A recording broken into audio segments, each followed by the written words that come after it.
So on the screen there, basically, that's the procedure. If you click on the participants tab, you will find that the very first name on the top will be yours. So that's where you can actually proceed to rename your device.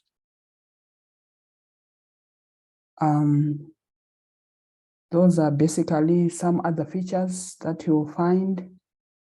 At this point, I'm going to ask you to introduce yourselves using the chat box. Because of our limited time, feel free to do that. We need to be communicating with each other.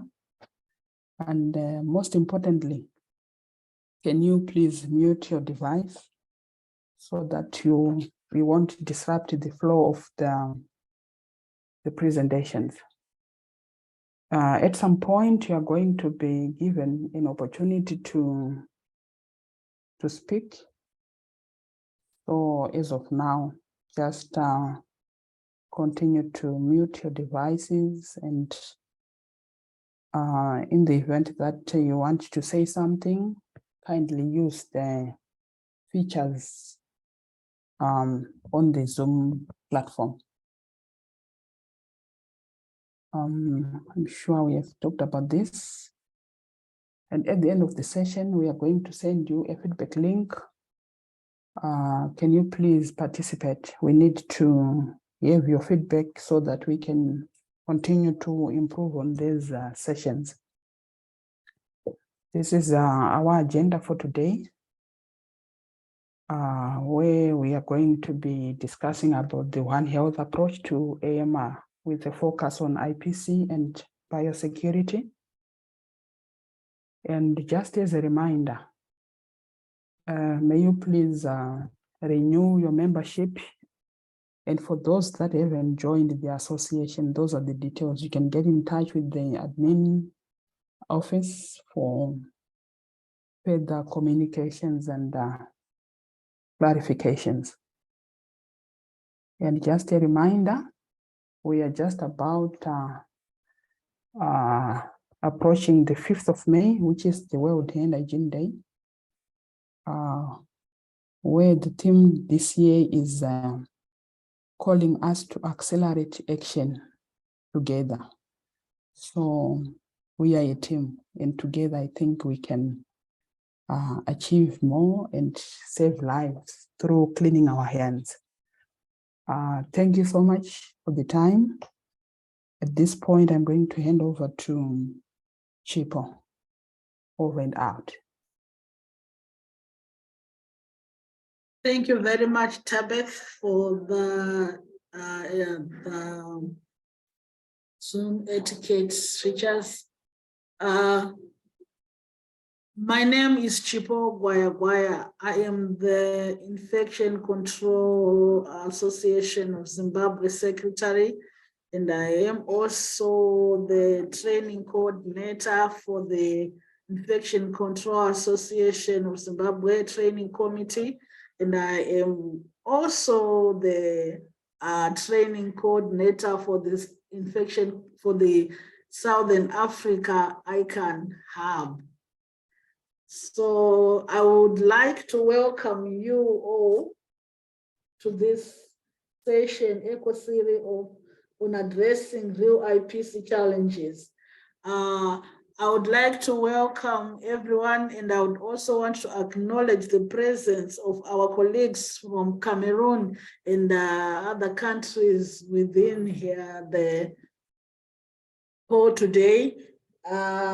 So today we are going to have our 4th session on One Health approach to AMR, focusing on IPC and biosecurity.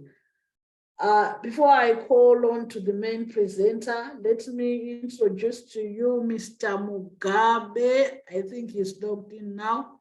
Mr. Mugabe, are you here now? Mr. Mugabe, before I introduce him, I can't see him.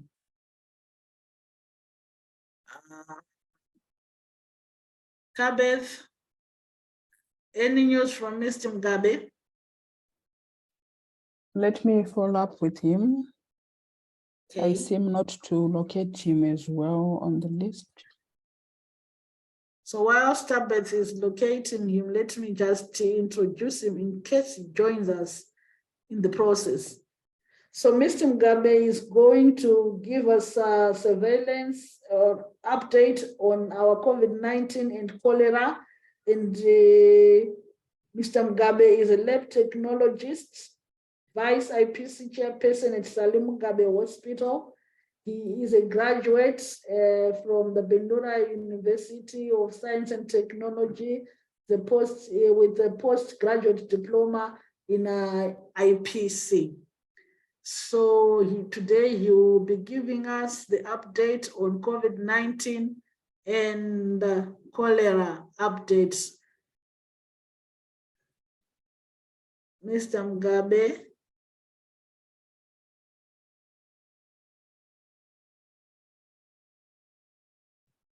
There is a network challenge due to the problems with ZESA. So other areas won't have network, both Net1 and Econet. So that's a very big challenge. No ZESA, no network from both networks. So yeah, it's a very, very big challenge. So let's hear if Tabet is managing to get hold of him. If she's not, I'll ask Aro to share his presentation and to just go through it. Tabet, are you managing to get hold of Mr. Mugabe? Yeah, I did. And he's trying to settle down, trying to find a place where he can get a stable Network. connectivity. Yeah. It's all right. So he promised that he's joining. So let's So just maybe give you him may postpone. I can't also see Metron Lovu on this. Maybe we can go straight to the main presenter since he has got other business to take care of, and we'll have the surveillance and other things after. So our main presenter today is Dr. Marshe, Dr. Tafmane Marshe. He is an AMR expert who is going to be talking to us on One Health approach to AMR, focusing on IPC and biosecurity. Over to you, Dr. Marshe. Thank you. Thank you so much for the introductions. Can you hear me? You loud and clear, you can proceed. Thank you. Let me share my screen now.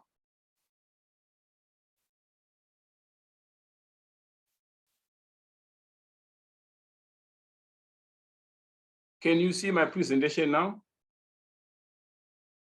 Yes, Doc, we can see your presentation. Thank you so much. Good afternoon, everyone. My name is Tafmane Marshe. I'll be sharing with you the One Health approach to combat antimicrobial resistance with special focus on IPC and biosecurity. So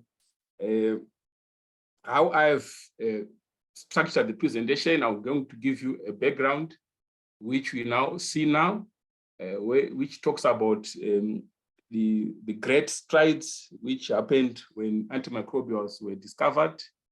Everyone was happy to say we now have antimicrobials to fight infectious disease.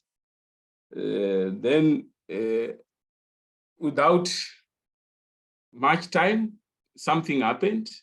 Antimicrobial resistance started, and it dampened the celebration which people had when antimicrobials were developed.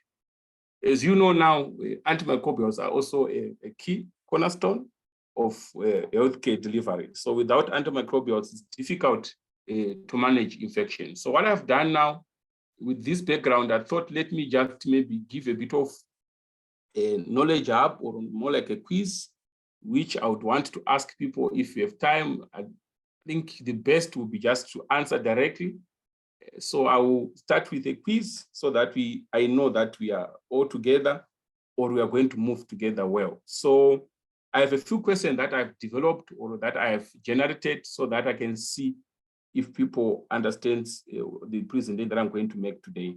So the first question, which I thought of importance when I heard that I was going to present on One Health and antimicrobial resistance, I just took some of the words there and thought, let me ask people to see if they know what they.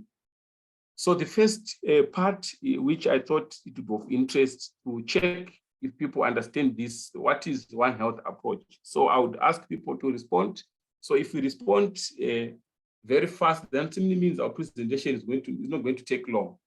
So the first question to say, what is One Health approach? So anyone who also wants to try is not at times having the correct answer, though you might have the correct answer, but it's also good to try.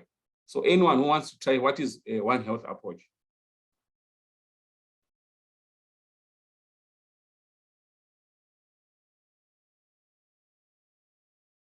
You can raise your hands or you can put your answers in the chat box. Thank you.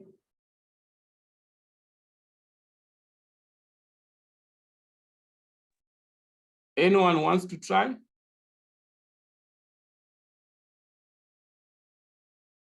Okay. Chipo, is there anyone who have posted something in the chat? At the moment, I can't see anything in the chat box. Okay, it's fine. So let me proceed. So I thought it would be of interest to check if people understand what is One Health approach. But I have the answer. Let me just show the answer here. So One Health approach is a collaborative, multi-sectorial, interdisciplinary approach with the goal of achieving optimal health outcomes, recognizing the interconnection, that's the key part, recognizing the interconnection between people, animal, plants, and their shared environment. So this is One Health approach. And the main reason for it is for us to have optimal health outcomes. So when I heard that I was going to present on One Health approach, I thought people of interest to understand what are we going to talk about. So we're going to talk about optimal health outcomes in this shared environment where we have animal, people, and also plants. So the next definition which I thought, or the next word which I thought it would be of interest to understand what is antimicrobial resistance. We're talking of a One Health approach to combat or to AMR, which is antimicrobial resistance. But what do we understand by the word antimicrobial resistance? So if there's anyone who also wants to try to define what is antimicrobial resistance, is also free maybe to post in the chat or even just to raise the hand and they share what they understand about antimicrobial resistance. I'll give you a minute to respond. If not, then I'll share the answer.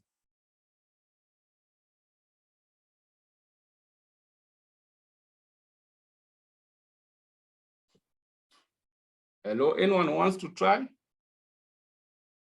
What is antimicrobial resistance? We have now heard that what is One Health approach. Now we want to know what is antimicrobial resistance. Anyone who wants to try? Okay, if not, I'll share my screen. So what is antimicrobial resistance? Occurs when bacteria, when viruses, when fungi, when also parasites change over time and no longer responds to medicine.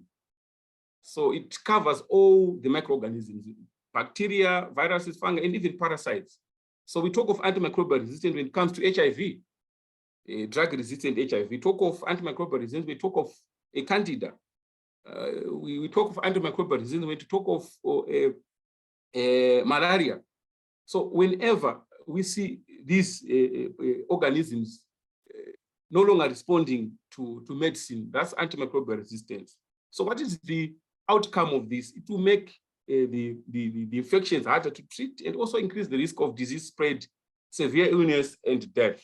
So this is in summary antimicrobial. So we have defined the two words, which is the One Health approach, which talks about this collaborative work with the main aim of improving health outcomes. Then we're now talking of antimicrobial. We're talking of now when these organisms, which are the bacteria and the viruses and also the fungi and the parasites, no longer respond to medicine and making it harder to treat infection.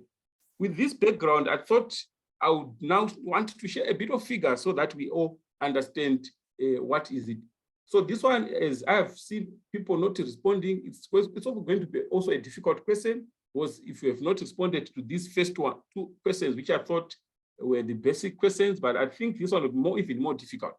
So I also wanted to bring this to attention that we have been for a while, or the scientists have been for a while in a sleep mode when it comes to antimicrobial or antibiotic discoveries. So I thought this question was also going to bring interest to people to say, when was the last time an antibiotic was discovered? Last time when it comes to novel, to say when was a novel class of antibiotic discovered? When was the last time when this novel antibiotic was discovered? But because of the silence which I have already witnessed, I'm going just to share the answer. So the novel class of antibiotic was last discovered in 1984, which is, I think, around 38 years ago. So that simply means that there's been a problem in these discoveries of these novel classes. Then that simply means that we also need to take care of whatever antibiotics that we have. Because if it has taken a scientist more than 38 years, even up to now, they've not discovered any new class, then are they going to discover these new classes within a day?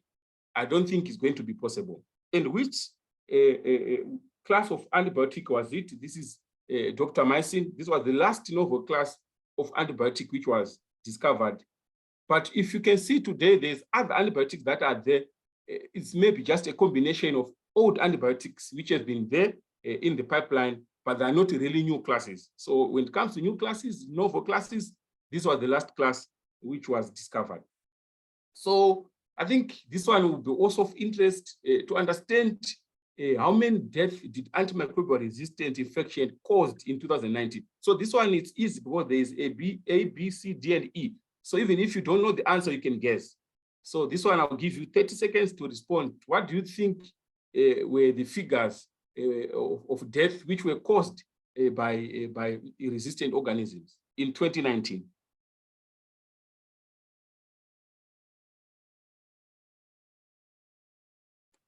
Are people following, or am I alone now? We are with you, Dr. Marshall. We are following. So on this one, we can guess. I'll give you a chance to guess. We are following. What do you think were the number of deaths which were caused by antimicrobial resistance? And just maybe to clarify on this one, it's not all the organisms. I've said that antimicrobial resistance occurs when viruses, fungi, and bacteria, but these were only from the bacterial side, and only 5 bacteria which caused this death. So if you check now, we are talking of number of deaths which were caused by only bacterial infections and just a few bacterial infections which were recorded. It's not all the bacterial infections which were also recorded, which gave to this number. So with this, what do you think was the number of deaths which were caused by antimicrobial resistance infection in 2019?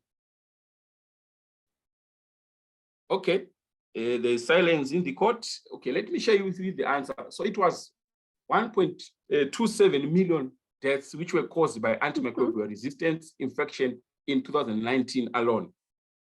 As I've explained, it's not talking about resistant malaria, it's not talking about the resistant HIV, it's not even talking about the resistant Candida aureus, which is causing a lot of havoc in America today. It's just talking about a few bacterial infections, and it has accounted for 1.2 million deaths in 2019. Then there's this great question, which I usually ask to say, what do you think is the lead cause of death, or what was the lead cause of death in this year, 2019? Which do you think was the lead cause of death among these ones? Was it antimicrobial resistance bacteria? Was it HIV? Was it malaria? Was it TB? What do you think was the lead cause of death? And this was a study which was done globally. So it collected data from almost every country, and they did analysis, and that's what brought these results. So I would want to ask, what do you think was the lead cause of death in 2019? Another guess again? Okay, I have the answer already. So it was antimicrobial resistance. Okay, so that's why this presentation is very, very important. Antimicrobial resistant bacteria, I've talked about just a few bacteria. I will share with you the links of these studies. Just a few bacteria, they are even causing more death than HIV, malaria, and TB. And we are not talking about even resistant TB. We're not even talking about resistant HIV. We're just talking about a few bacteria which are resistant, which are also causing a lot of death. So in 2019, it has been recorded that 1.27 million deaths were caused by antimicrobial resistance, just a few bacteria, and also that was the lead cause of death. That simply means that in terms of priority, in terms of importance, antimicrobial resistance now has that level of importance. We need to take care about it. We need to understand what is antimicrobial and how best we can put our energy to reduce the impact of antimicrobial resistance. So just to give you a background, as we are talking about, and as I'm speaking to infection control team, different countries, they have different strategies, they have different groups, but this is more like the universal groups that they are there when it comes to issues of antimicrobial resistance. So we have what we call technical working groups. So we have about 5 technical working groups in almost all the countries. I have heard that there are people from Cameroon, there are people from whatever country. These are some standard TWG that are there. So we have the surveillance TWG that talks about what is happening, and these are more of lab people and epidemiologists that do the analysis of data that is happening in labs. Then we also have another TWG, the research, which I was talking about, the issues to do with the new antimicrobials, maybe even alternatives to antimicrobials. We can even talk of vaccines as a country, or Zimbabwe introduced typhoid vaccine, cholera vaccine to combat AMR. These are some of the strategies which this TWG looks at. And there's also issues to do with herbal medicine that is also there. So we have this TWG, people that are there thinking of solutions on how best they can do to reduce the impact of antimicrobial. Then there's also another TWG that is education and awareness. So this part of presentation that I'm having is part of education and awareness. We are talking about what is antimicrobial resistance, how best can we do it, how best can we reduce it. So it covers a lot of aspects. It also covers a lot of issues to do with curriculum review. I've heard that there's issues to do with nursing curriculum being reviewed. So these are some of the issues where we can now put some of these components of AMR into this so that it's sustainable. Then we also have what we call rational use of antimicrobials. That's also a very important pillar that we have.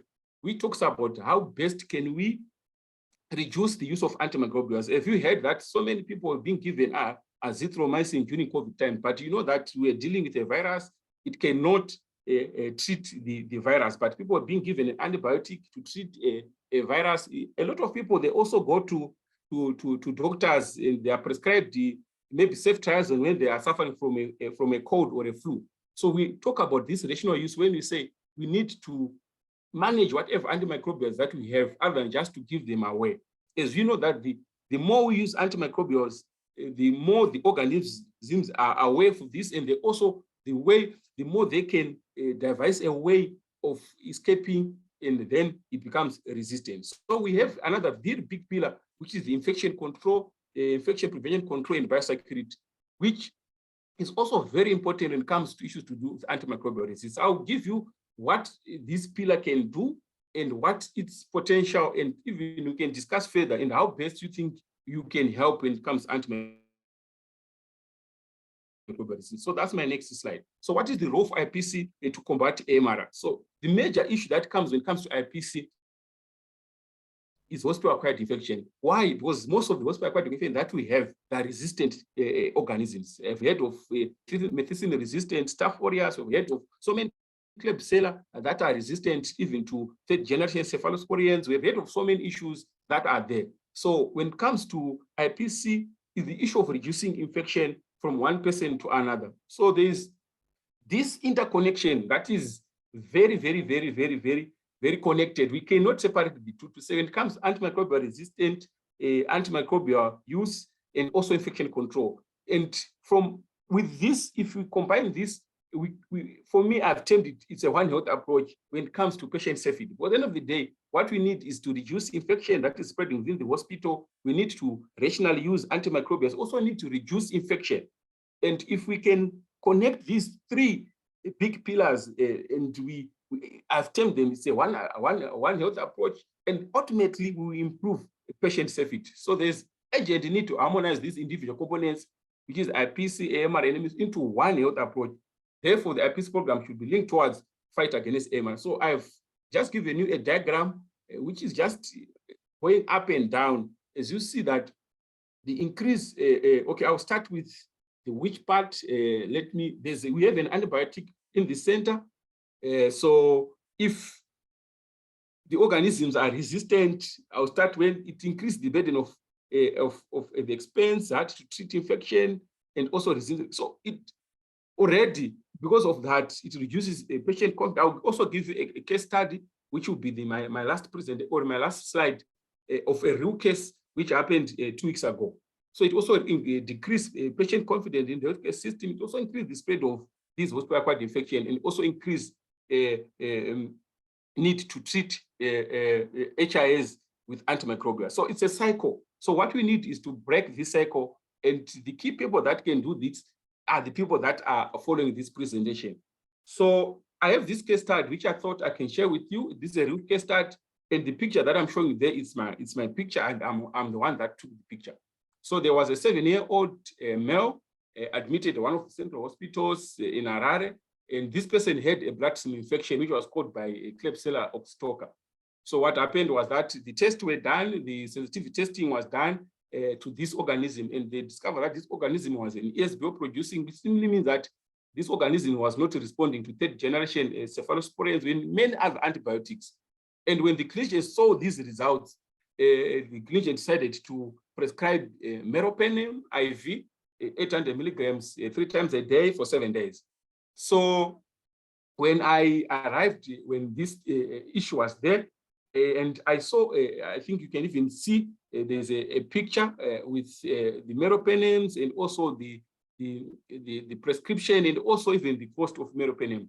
So when now doing our checks to see how much do we need to pay for the meropenem, the total dose, it costed about $154. So that simply means that if we don't take care of these antibiotics that we have, and if you opt for these high antibiotics, and if these organisms spread with which are resistant, definitely it's also going to affect our income, because now if this strain was maybe susceptible to ciprofloxacin, which cost maybe $3, it was going to be easy to manage this. But because of its state, and this strain was highly resistant to almost all these antibiotics, the clinician found it fit that it was best for him to prescribe meropenem, which was a best option for this condition. But the total cost of it was $154. That simply means that if we don't work together, if we don't play our part in the issues to do with antimicrobial resistance,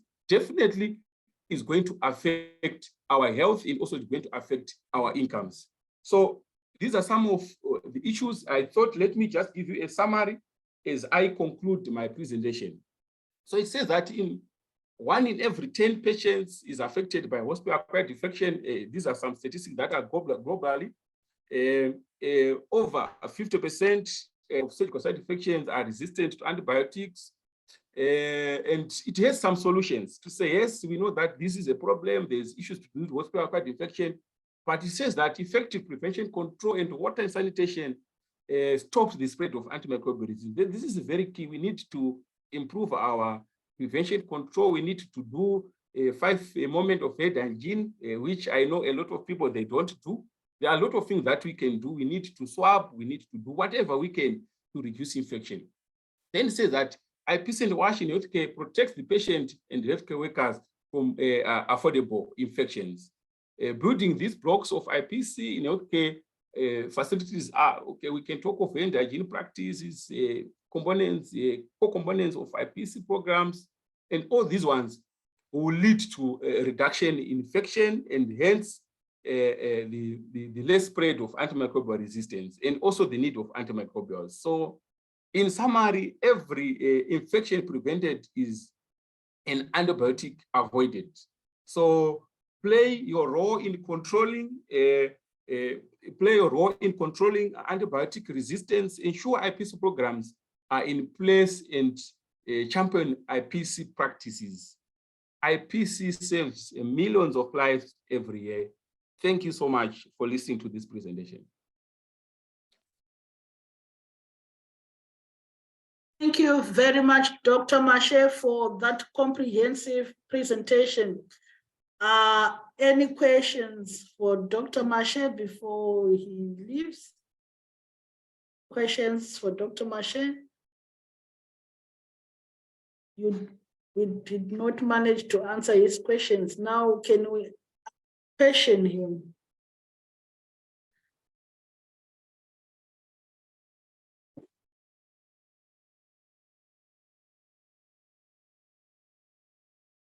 People are too quiet. Let me just pick one or two people to ask Dr. Mashe some questions. I know they've got questions, but they don't want to talk. They should ask some Eshe questions. Matayaunga, can you ask Dr. Mashe some questions, or one or two questions, or comment on his presentation? Thank you very much, Dr. Mashe. I think it was a detailed introduction to AMR, and I hope we catch up with more of your presentations. Thank you so much. For the comments, Shupikai Beta Manasa, anything you want to say about Dr. Mashe's detailed presentation?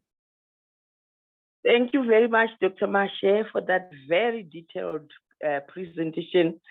I liked your last statement where you said every infection prevented is an antibiotic avoided. I think that's the biggest takeaway home message for us all, IPC practitioners. Thank you very much. You're welcome. Very much, Shupi, for that comment. Margaret Gawara, you've got something to say to Dr. Mashe?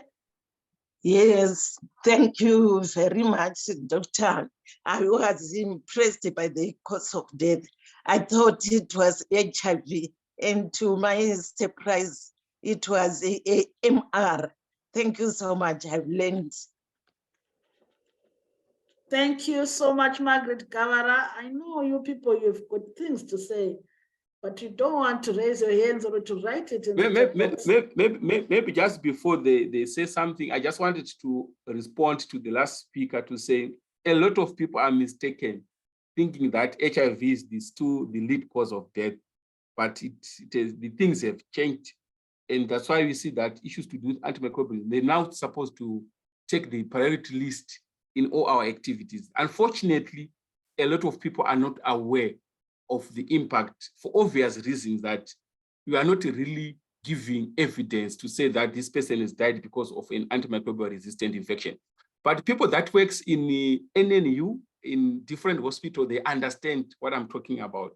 So we really need to change. We also really need to share some of the information with people to say, we need now to think differently from what we used to think before, to say HIV is the lead cause of death, but it's totally different. As I've said, that this 1.27 million deaths which were caused in 2019, it was just about few bacterial infections which were peaked. So if you check now, if everything was put on board and if everything was accounted for, then simply means we have more deaths which are happening because of antimicrobial resistance. So there is this big shift when it comes to AMR, which we need everyone to understand and also to take part. So IPC is the cornerstone. Every infection prevented is an antibiotic also prevent. So we need to really to put everyone on board so that they understand their importance in this fight of AMR. Over to you. Thank you very much, Dr. Mashe. Let's just give Taka Rachel a chance to speak. Taka, you can say what you want to say. Over to you. Thank you, Chipo. Thank you, Doctor, for that wonderful presentation. I have this worry, the excessive use of chlorine in disinfecting health facility, especially when there is an outbreak. What is the impact when it comes to antimicrobial resistance? I have a worry that it may be causing some harm. What can you say about that? Thank you. Over to you, Doc. Okay, that's a very interesting question. To link use of disinfectants to AMR. So the first link that is there is that the more that you use, that's why you see if it comes to infection prevention control, you're not supposed to use one disinfectant. You need to change them over time so that the organisms are also not going to become resistant to the disinfectant. So then now to link it to antibiotics or to link it to antimicrobials, we have not done much on it to really link the two now. But what we know is that the more you use one disinfectant in one facility, the higher chances that that disinfectant is no longer going to work for the antimicrobial that you want to destroy in that facility. So that one already is there and it's well known. That's why you see that you are not allowed to continually use one disinfectant, maybe even to clean your surfaces. You need to change them from one to another. So already that way you reduce the emergence of these resistant organisms to the disinfectant. So there's that one, it's scientific, it's all linked. But now to link the use of disinfectants to AMR in terms of antimicrobial, like antibiotics or antimicrobials, we have not done that much to say, is there that much link? I'm also sure maybe if it is there, I've missed it. But what I know is that there's that link between use of disinfectants to the organism that you want to destroy. And if you continually use one disinfectant, there's a higher chance that this disinfectant will not work. Over to you. Thank you, Dr. Marshall, for that explanation. I think, Rachel, you have been answered, and everyone else has been also answered, because the disinfection issue, especially chlorine, was an issue during COVID and up to now. Thank you very much, Dr. Marshall. Anyone with a question or comment before I ask for our case presenter to present? If there are no questions, thank you very much, Dr. Marshall, for the detailed presentation once again. Now I'm going to ask Metron Ndlovu, Patience Ndlovu. I would like to introduce you to our case presenter, Metron Patience Ndlovu. She's an IPC Metron. She holds a postgraduate diploma in IPC from Bindura University of Science and Technology. She is the provincial IPC coordinator for Matabeleland South. Over to you, Metron Ndlovu.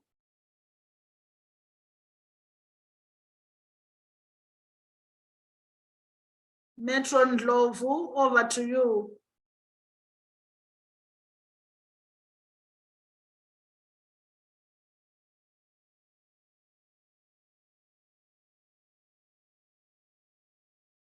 Metron Ndlovu, hello, you can unmute yourself and speak.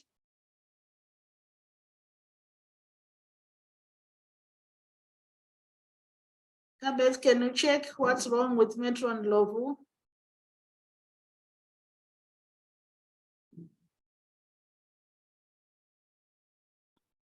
All right, I'm on it.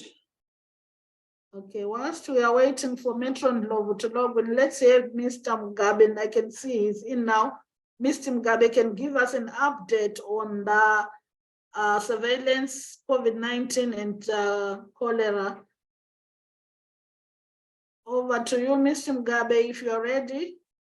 Hi, Chipo. I'm disabled to share my screen. Can you allow me to share my screen? Hi, Fortunate. Can you please retry screen sharing now? We have given you the co-host. All right, let me introduce Fortunate Mugabe to you. I have done that before, I think. So maybe, Fortunate, you can go straight into your presentation when you are given rights to share your screen. Over to you, Mr. Mugabe. Okay, thank you, Chipo. Let me share my screen.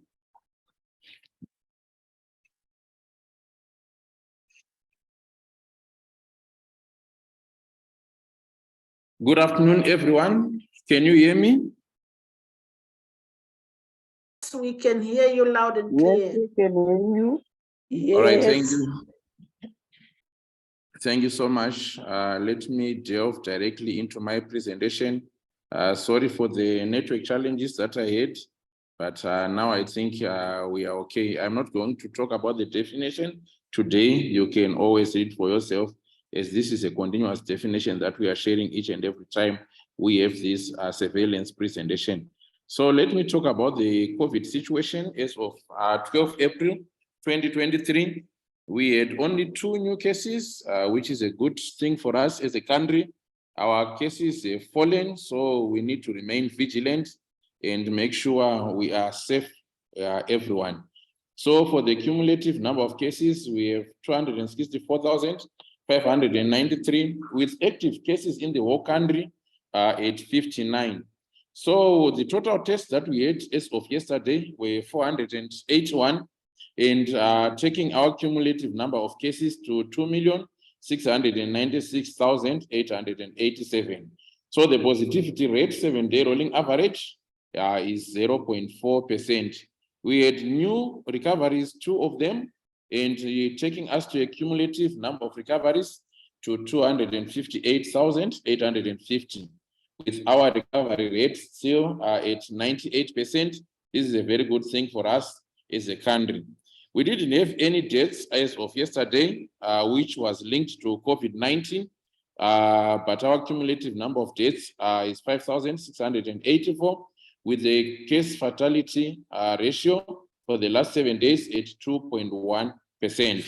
So for the vaccination, yesterday we had 11,764 people getting their first dose, which took our cumulative number to 7,033,081.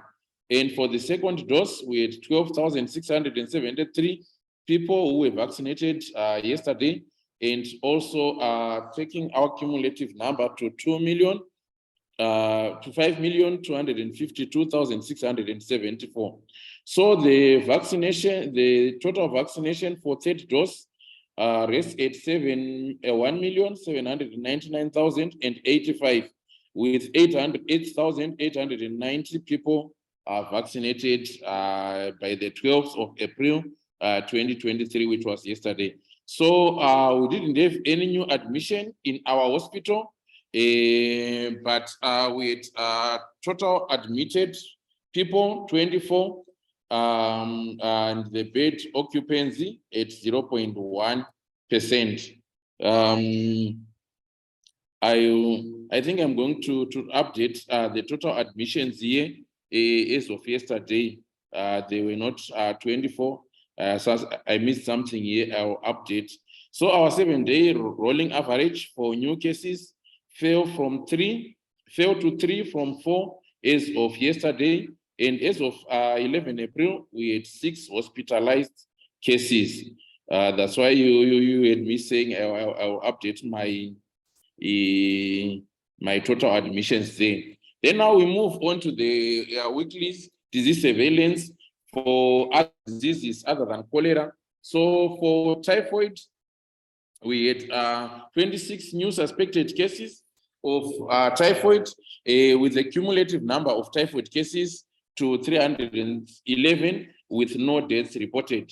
And as of cholera, by this I'm reporting the week ending week 13, which ended on the 2nd of April 2023. So we have to take note. It's not as of yesterday, but the week ending 13, which ended 02/04/2023. So we had 73 cholera cases, with cumulative number of 52 and 2 deaths reported that week. And common diarrhea, we had 7,106 cases and 3 deaths reported for that week.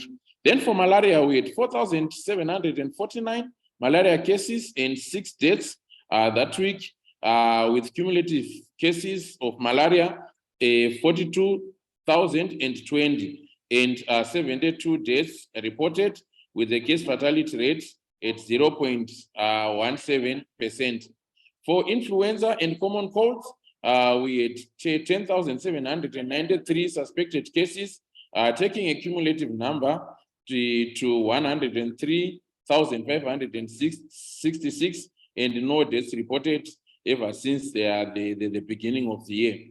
For anthrax, we had 6 new cases, taking the cumulative number to 111, and no deaths reported from anthrax.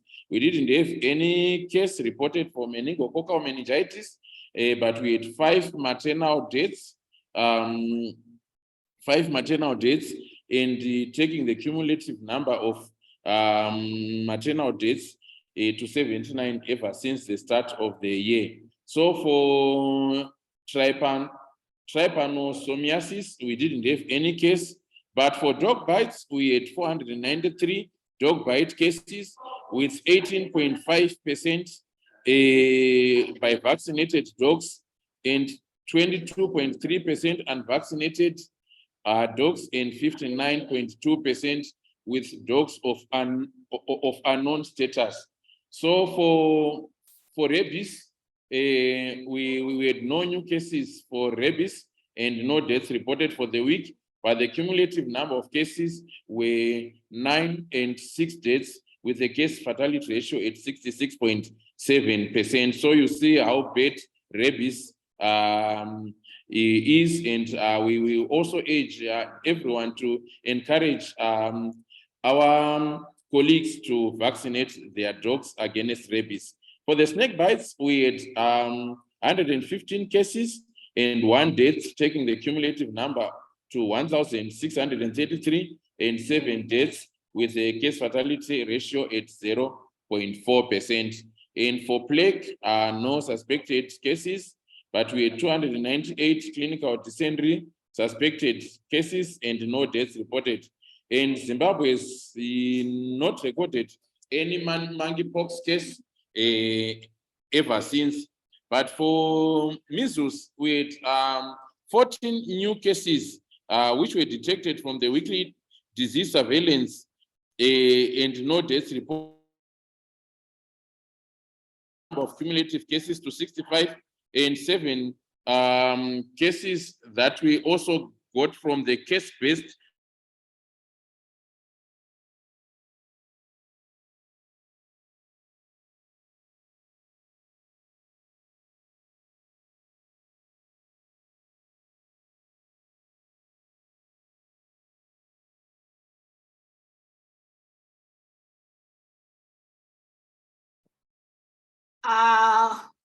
I think Mr. Mugabe's network has just played tricks. However, he was almost coming to an end of his presentation. Thank you very much, Mr. Mugabe, for that surveillance update. Thank you very much. So now we can ask Matron Patience Ndlovu to present a case presentation. Hello, hi Chipo, hi Tabeth. All right, you are back. Sorry, yes, my network is a bit bad. Let me just continue and finish. Yes, Mr. Mugabe, you can go ahead and finish. Matron Patient on standby. Okay, thank you so much. So for suspected poliomyelitis, we had 3 new cases from the weekly disease surveillance and 10 new cases through the case-based surveillance systems, which took our cumulative number to 52. And we didn't have any case for neonatal tetanus.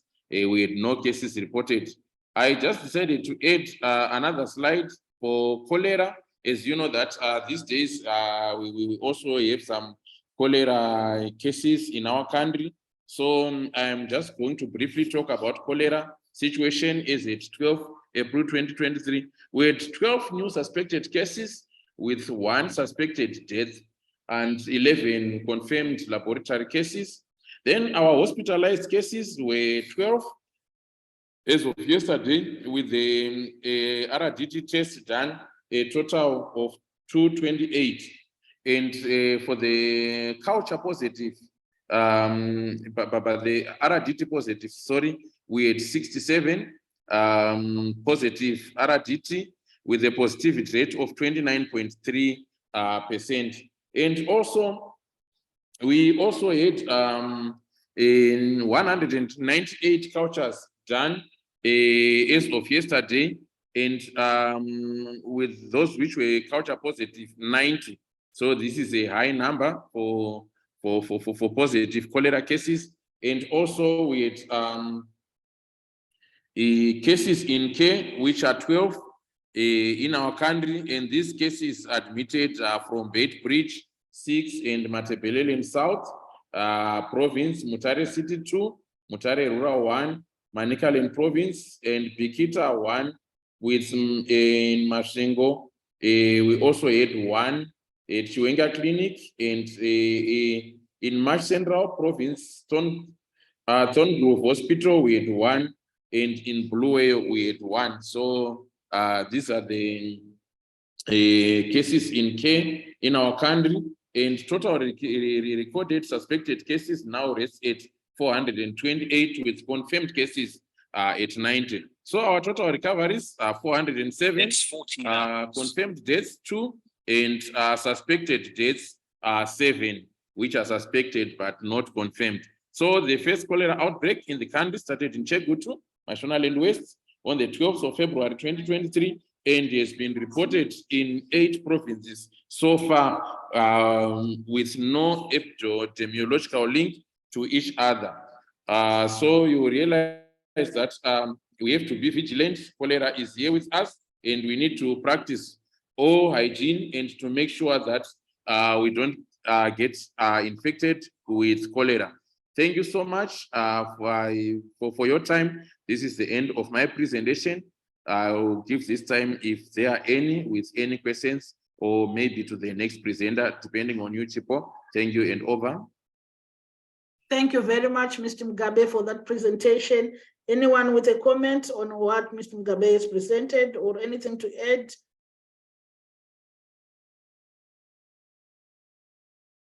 It seems there's no one with anything. So now I can give Matron Patience Lovo a chance to present. As I have introduced here before, Matron Peshi, over to you. Thank you, Chipo. How are you? How is everybody? We are all fine, Matron here. Yes, may I please share my screen? Yes, please. Okay. I understand Aru can give you the rights to do that. Aru. Okay.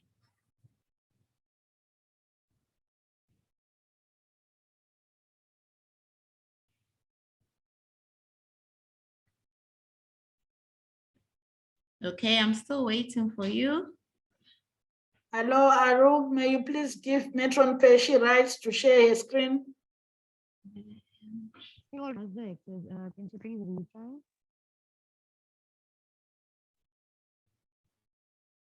You can share her screen.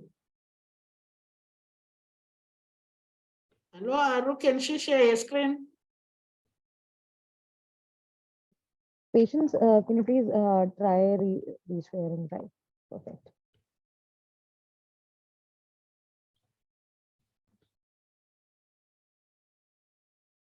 Okay, so how do I'm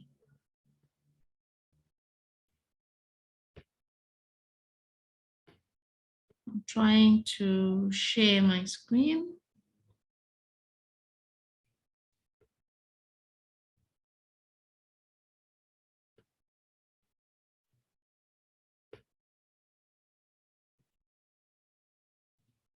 Or maybe can I just send it to Chipo because I'm having challenges on my end?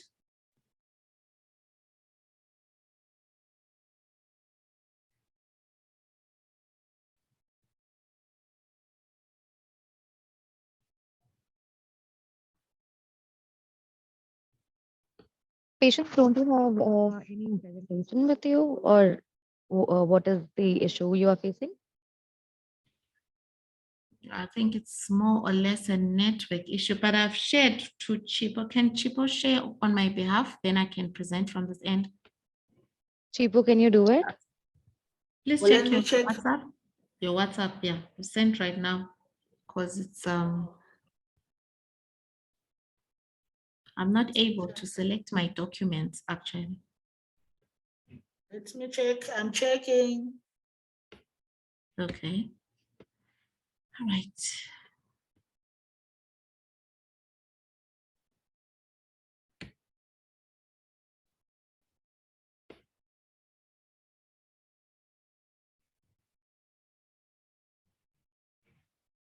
You said on WhatsApp. Yes, on the ICAS, Chipo, the one I was communicating with right now. It's all right. The WhatsApp was communicating. Yeah.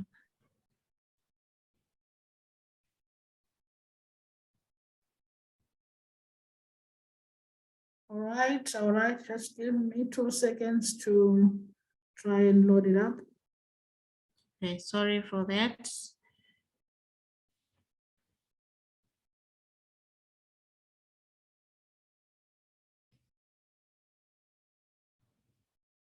See.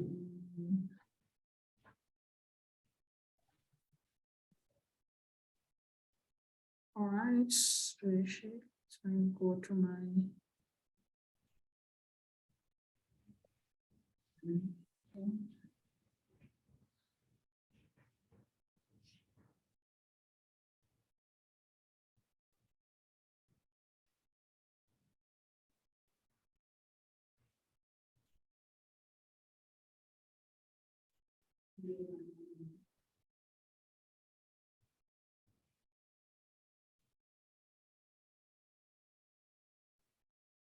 It seems as if the presentation is not opening up.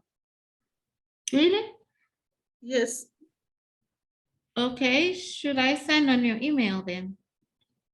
Yeah, you can send to Tabitha's email so that maybe she can also try.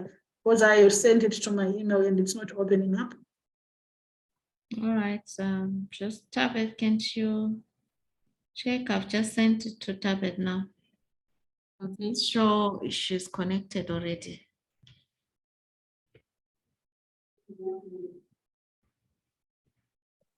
Hi, everyone.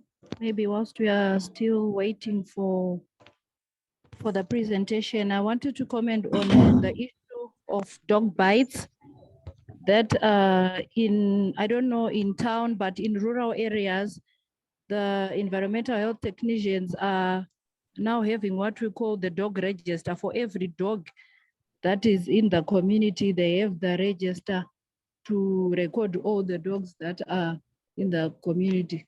So it is also a way of tracking in the event there is any dog bite or vaccination. Thank you.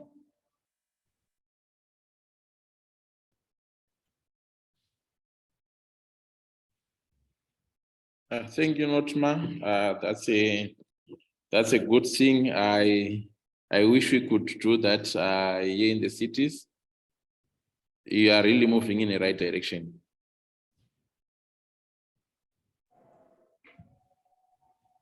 Thank you very much, Mr. Mugabe, for the comment, and thank you very much, Notma, for that information. I think it is a very brilliant idea to register every dog and also to inform the community on that idea so that everyone will also go and register. Are the environmental health specialists going around registering, or there is a place where the dogs are registered? I don't know if my audio is still on. I can't locate it anymore. Can you hear me? Yes, we can hear you, Notma. Wired. Okay, so they have each EHT in their respective wards. They move around and record these dogs and also liaising with the veterinary. Thank you very much for that Because information. we are saying to vaccinate, it's only $1. But now when one is bitten by a dog, they pay something like 60 United States dollars. So they were trying in line with the One Health that Doc was talking about, the integration of the environmental health and the veterinary and other multi-sectoral departments. Oh, thank you very much for that information. Thank you. I think now Matron Pesci is ready. Matron Pesci, can you go ahead? And mute my mic. I can't locate my audio anymore.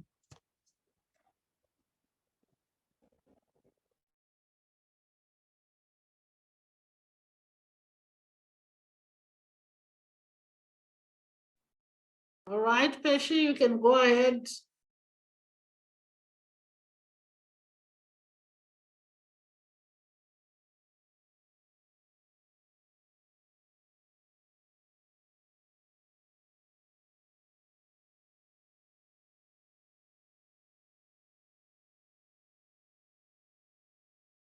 Teams Metron Pesci has been booted out here.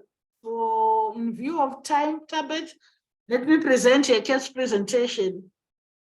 As you can see, this presentation is from Metron Pesci and it's antimicrobial resistant case presentation. Next slide, Tabeth.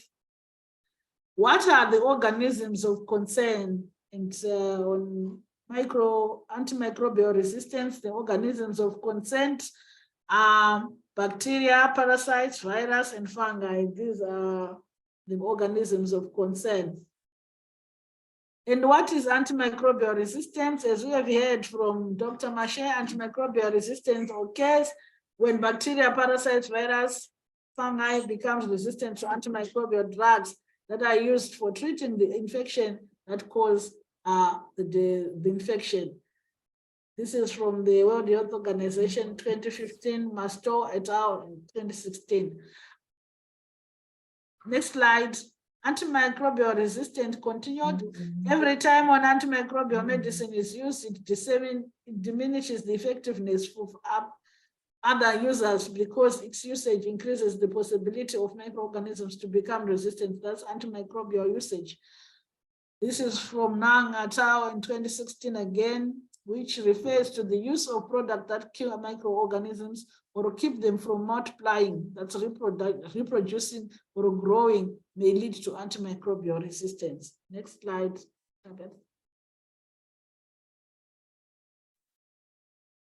So problem identified is antimicrobial resistance is expanding at an alarming pace worldwide and represent a serious public health threat. That's also from WHO 2015, Laminaram et al. 2020. Due to the rapid growth, the available options for treatment of some bacteria pathogens are almost exhausted. Also, Wu and Da Silva Jr., Espinal and Ramon Ado 2020. Those are the people who gave us that. Problems identified, there was no system in place to check if there's any AMR in our facilities, and laboratory staff are well equipped to do microbiology. However, some labs lack the infrastructure to do so. And also the IPC focal persons were not including this data in their reports. Next slide. There was no system in place for AMR surveillance in our facilities. The challenges of the system, the National AMR Committee was still in the process of being constituted. I think provincial system, the IPC committee created in-house data collection tools to track all hospital-acquired infections, including the resistant patterns. So what's the role of the IPC committee? The IPC committee liaises with the lab scientists to ensure that data is collected and reported. Next slide. So laboratory staff are well equipped to do microbiology. However, the labs lacks infrastructure. So in our provincial laboratory, pharmacists are part of the IPC committee. So they discuss with the district laboratory on being active members of the data was provided monthly as per templates. So what is the involvement of the IPC focal person in AMR? The IPC focal persons were not including this data in their reports. So in-house data collection tool introduced after consultation with the district focal person, the training of focal persons via the WhatsApp platform, and data was reported monthly only in sites that have microbiology and culture. Examples of data reported. I'm not quite sure now which ones are these. The test done, 14, cultures done, 11, negative were 10, and positive were 11. This is from the lab microbiology results. So yeah, as you know what happens when you're presenting a presentation which is not your own. Antibiotic days for January, 10 days, 1, and 8 days with 3. Maybe she was trying to tell us that in January, patients who were given antibiotics for 10 days and for 8 days, they were 3. So the resistant patterns to clindamycin was noted on a blood culture in January 2023. So for a while, clindamycin was the only available antibiotic in the pharmacy. So hence there is resistance there. So part of the reporting template, this is the reporting template which they are using to report resistance and the microbes which they have identified. So that's the template which is being used. Next slide. So what is working well? The national IPC guidelines and the SOPs and the national having an integral IPC committee is also working. Having a dedicated provincial IPC coordinator is working well, who will coordinate the reports to the national. And also the simplified in-house monthly reporting tool is also assisting in the collection of the data and also the analysis of the data. Next slide.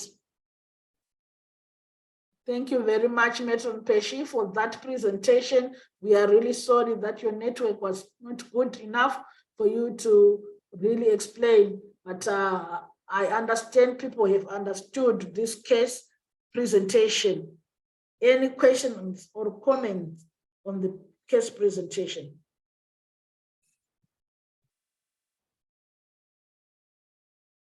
Questions?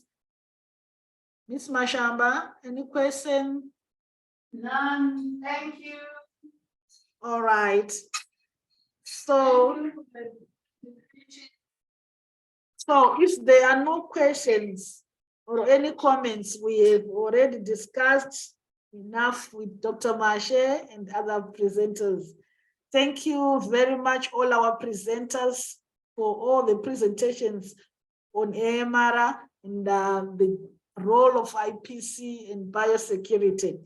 I would like to thank everyone who was on this call, and I would also like to acknowledge our colleagues from other countries. Thank you very much for attending this ECHO session. Over and above, I would like to acknowledge ECHO India and ICANN for making these sessions a success. Thank you. Tabet, anything you want to say to the team?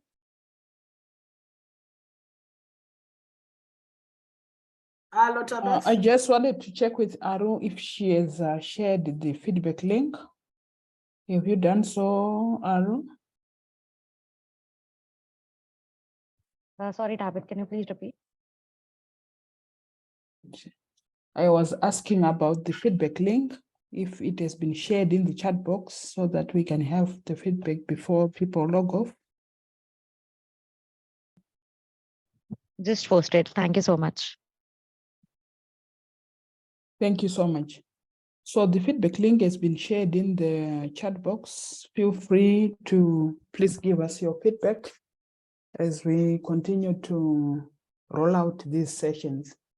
And thank you once again, everybody. And I'm sure Chipo has extended the gratitude to most of you. Let's meet again next week.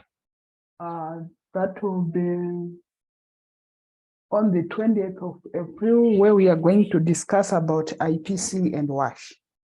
Thank you once again. Thank you very much, Tabet. Thank you, everybody, and goodbye. Thank you, bye. Thank you. Thank Goodbye. you. Goodbye. Thank you. Goodbye.